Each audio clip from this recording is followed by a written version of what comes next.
Hi అండి అందరికీ. ఈరోజు నేను మినపవడియాలు పచ్చి మసాలా కర్రీ అండి. ఇదైతే చాలా టేస్టీగా బాగుంటుంది. ముందుగా కళాయి పెట్టుకొని ఆయిల్ వేసుకున్నాను.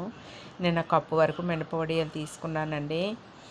ఒట్టి మినపప్పుతో చేసినవండి. ఇవైతే కొద్దిగా ఆయిల్లో వేయించుకోవాలి.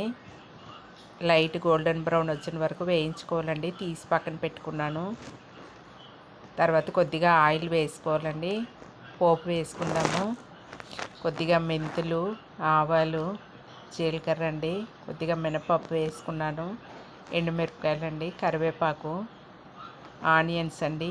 ఈ కర్రీ కోసం అయితే ఒక మసాలా పేస్ట్ తయారు చేసుకోవాలండి. 1 స్పూన్ ఆవాలు, అర స్పూన్ జీలకర్ర అండి, అల్లం వెల్లుల్లి, ఒక 10 రెబ్బలు వెల్లుల్లి, చిన్న ఇంచి అల్లం ముక్కండి, ఒక 2 ఉల్లిపాయలు అండి, ఎర్ర ఉల్లిపాయలు ఒక 2 టమాటాలు అండి పేస్ట్ చేసుకోవాలి. ఇదే ఈ కర్రీ టేస్ట్ అండి. కూర అయితే చాలా బాగుంటుంది.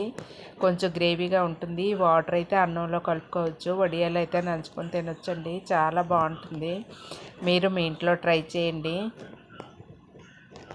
ఇదైతే ఆయిల్లో బాగా వేగాలండి. వేగాక వాటర్ వేసుకోవాలి. వాటర్ బాగా మరిగినప్పుడైతే వడియాలు వేసుకోవాలండి.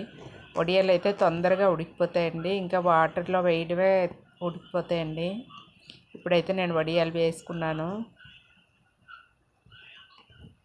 నిన్న వీడియోలో నేను సబ్స్క్రైబ్ చేసుకోమన్నందుకు చాలామంది సబ్స్క్రైబ్ చేసుకున్నారండి.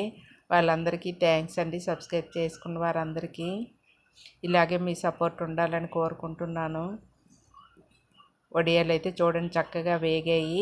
ఇంకా వాటర్ స్టవ్ ఆపేసాక ఇంకా దగ్గరికి అయిపోతాయండి.